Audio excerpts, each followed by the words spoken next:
இந்த வீடியோல நாம ஒரு சூப்பரான அப்டேட் பற்றி தான் பார்க்க போறோம். அதாவது தமிழ்நாடு தேர்தல் ஆணையம் தரப்புல இருந்து மறுபடியும் ஒரு முக்கியமான லிஸ்ட் வெளியிட்டிருக்காங்க. இந்த லிஸ்ட் எதுக்கானது அப்படின்னு முழுமையான தகவலை இப்ப பார்க்கலாம்.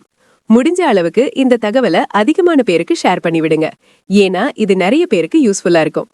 இது எது சம்பந்தமானது அப்படின்னு கேட்டீங்கன்னா, ஒரு சட்டமன்ற தொகுதியை எடுத்துக்கிட்டோம் அப்படின்னா அதுக்கு கீழே நிறைய வாக்குச்சாவடி மையங்கள் இருக்கும்.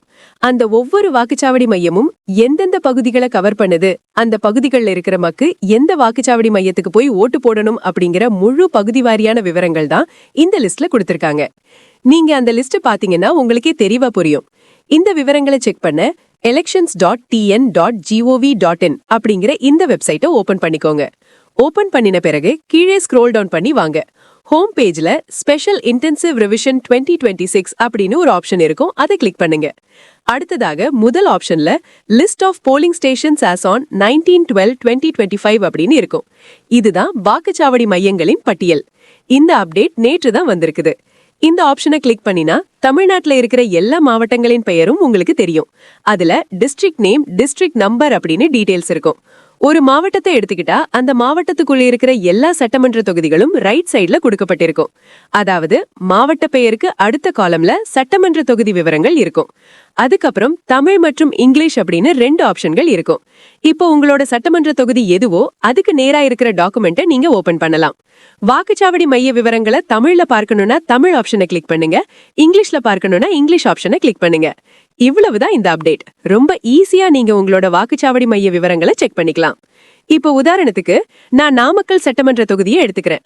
நாமக்கல் மாவட்டத்துல இருக்கிற நாமக்கல் சட்டமன்ற தொகுதிக்குட்பட்ட வாக்குச்சாவடி மையங்களின் விவரங்களை பார்க்க போறோம். இதுக்காக நான் இப்ப இங்கிலீஷ் டாக்குமெண்ட்டை கிளிக் பண்றேன். பாருங்க, இங்கிலீஷ் அப்படிங்கிற ஆப்ஷனை கிளிக் பண்ணின உடனே அந்த டாக்குமெண்ட் ஓபன் ஆகுது. அதே மாதிரி தமிழ்ல பார்க்கணும்னா தமிழ் அப்படிங்கிற ஆப்ஷனை கிளிக் பண்ணினா உங்களுக்கு முழுக்க தமிழ்ல டாக்குமெண்ட் ஓபன் ஆகும். இப்ப இந்த டாக்குமெண்ட்ல என்ன மாதிரி விவரங்கள் கொடுத்திருக்காங்க அப்படின்னு சொல்றேன்.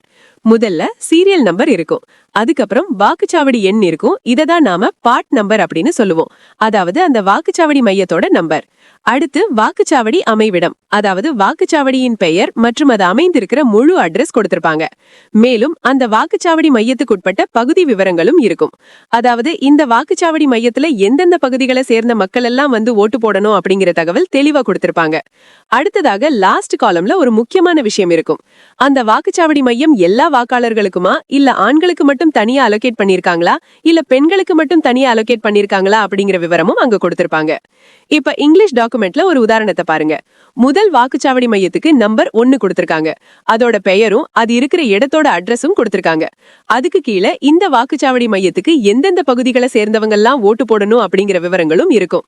உதாரணத்துக்கு குமாரபாளையம், காவேரி நகர், மெயின் ஸ்ட்ரீட் 1, வார்டு 1 இந்த பகுதிகளை சேர்ந்த வாக்காளர்களுக்கு இந்த வாக்குச்சாவடி மையம் அலோகேட் பண்ணிருக்காங்க. அதே மாதிரி காவேரி நகர் கிராஸ் ஸ்ட்ரீட் 1, வார்டு 1, காந்தியடிகள் ஸ்ட்ரீட், வார்டு 1 இப்படி ஒவ்வொரு பகுதியின் பெயரும் தெளிவா கொடுத்திருக்காங்க. இங்க T9 அப்படிங்கிற ஒரு குறிப்பு இருக்கும். அதாவது ஓவர்சீஸ் ஓட்டர்ஸ். எல்லா வாக்குச்சாவடி மையங்கள்லயும் ஓவர்சீஸ் ஓட்டர்ஸ் இருப்பாங்க. இந்த மாதிரி ஒவ்வொரு வாக்குச்சாவடி மையத்துக்கும் எந்தெந்த பகுதிகளை சேர்ந்தவர்கள் ஓட்டு போடுறாங்க அப்படிங்கிற முழு தகவலும் இந்த லிஸ்ட்ல இருக்கும். இதுல நான் சொல்ல வர முக்கியமான விஷயம் என்னன்னா, நான் இந்த பகுதியில தான் இருக்கேன், ஆனா எனக்கு வேற ஒரு வாக்குச்சாவடி மையம் ஏன் அலோகேட் பண்ணிருக்காங்க அப்படின்னு சந்தேகம் இருக்கிறவங்க இது செக் பண்ணி பாத்துக்கலாம். உங்களுடைய பகுதிக்குன்னு அலோகேட் பண்ணப்பட்ட வாக்குச்சாவடி மையம் எதுவோ அதுலதான் நீங்க போய் ஓட்டு போட முடியும். இந்த இன்ஃபர்மேஷனை முடிஞ்ச அளவுக்கு நிறைய பேருக்கு ஷேர் பண்ணுங்க. இதே மாதிரி யூஸ்ஃபுல்லான வீடியோக்களோட சீக்கிரம் திரும்ப சந்திப்போம். Until then, goodbye, Jai Hind.